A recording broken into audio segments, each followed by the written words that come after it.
Olá, bem-vindos ao Engenharia Civil Besurada. Eu sou a Camila Borges e hoje vamos mergulhar fundo no universo do concreto armado.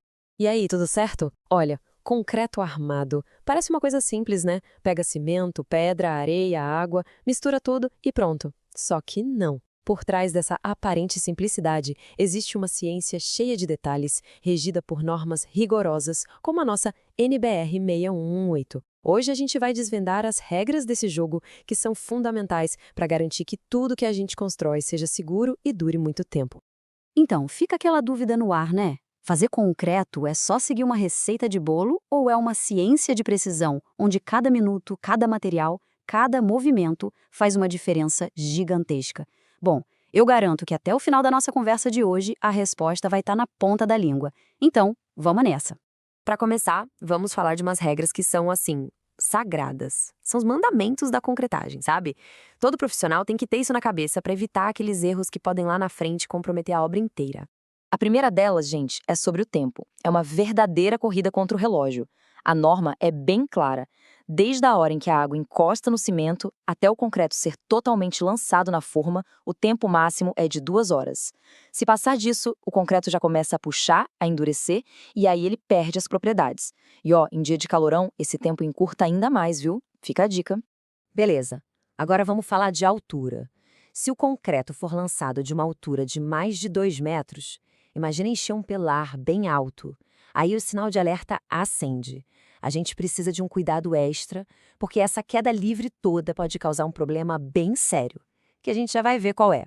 E quando o concreto é bombeado? Aí a regra é matemática pura, bem simples.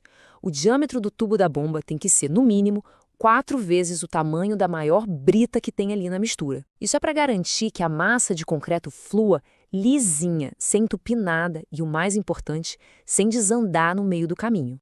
Tá, mas e se a gente ignorar essas regras de ouro? O que acontece? Bom, aí entram em cena duas vilãs silenciosas que agem de fininho para destruir a qualidade da estrutura por dentro.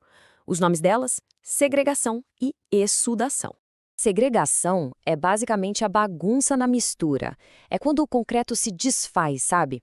Pensa assim, as britas, que são mais pesadonas, vão tudo lá para baixo e a argamassa, que é a mistura de cimento e areia, fica por cima.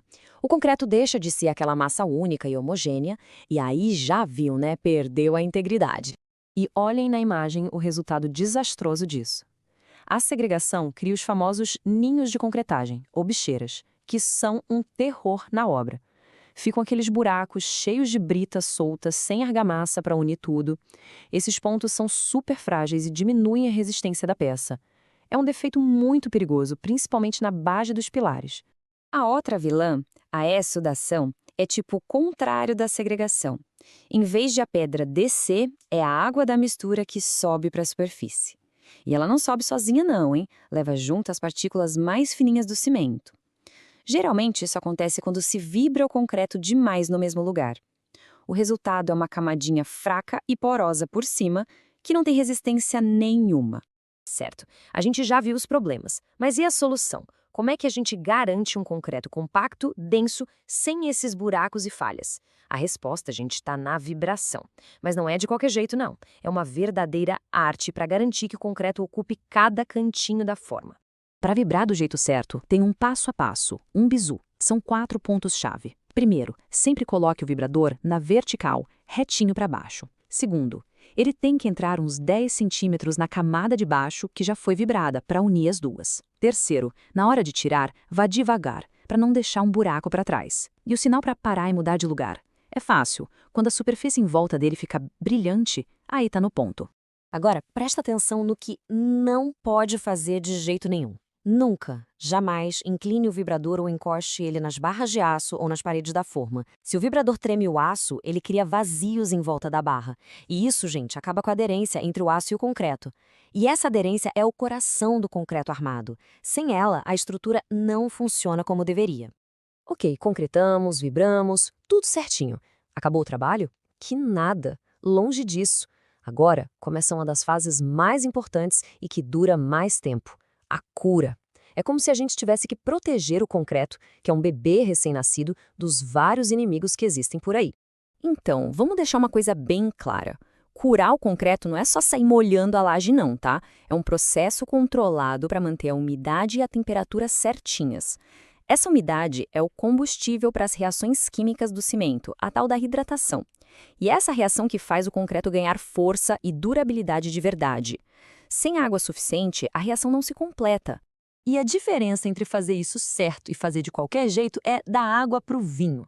Um concreto bem curado fica com a superfície resistente, densa, quase impermeável, pronto para durar muitos e muitos anos. Agora, se a cura for mal feita, aí o concreto fica fraco, poroso, cheio de fissurinha, esfarelando, é um convite para dor de cabeça no futuro. E por que toda essa proteção? Pensa assim, o concreto, durante toda a vida útil dele, é como um castelo sendo atacado por todos os lados. Tem agentes químicos no ar, na água, no solo, sulfatos, cloretos, que tentam entrar e atacar a armadura. Tem até reações químicas que acontecem dentro do próprio concreto e podem fazê-lo trincar. Uma boa concretagem e uma cura perfeita são a grande muralha que vai proteger a estrutura contra todos esses inimigos. Para fechar com chave de ouro, vamos falar da ideia de gênio por trás do concreto armado. É uma aliança, uma parceria perfeita entre dois materiais que têm habilidades completamente diferentes, o aço e o concreto. Sozinhos, eles são bons, mas juntos eles são espetaculares. Vamos imaginar que eles são uma dupla de super-heróis da construção. O concreto é o fortão, o Hulk do time. Ele aguenta uma pancada de compressão, de esmagamento que é uma beleza. Já o aço é como o Homem-Aranha. Ele é super resistente à tração, aquelas forças que tentam esticar e rasgar a estrutura. Se você olhar para eles separados, cada um tem sua fraqueza. O concreto não aguenta quase nada de tração, e o aço, sozinho, enverga fácil com a compressão. Mas quando a gente junta os dois, aí a mágica acontece. Numa viga, por exemplo, a parte de cima, que é comprimida, fica por conta do concreto. A parte de baixo, que é esticada, quem segura é a armadura de aço. É essa união que permite a gente construir as estruturas incríveis que vemos por aí. Então, no final das contas, saber tudo isso, dominar essas regras, não é só para passar na prova ou para parecer que entende do assunto na obra. É sobre responsabilidade, é sobre segurança. Cada detalhe, desde o tempo da mistura até o último dia de cura, tem um impacto direto na segurança das pessoas e na vida útil da construção. É a ciência a serviço da engenharia responsável. E tudo isso faz a gente pensar, né? E o futuro? A gente já ouve falar em concreto que se cura sozinho, em fibras de carbono, e ainda temos os desafios do clima mudando o tempo todo. Como será que essa dupla de heróis, o aço e o concreto, vai evoluir para que encarar tudo isso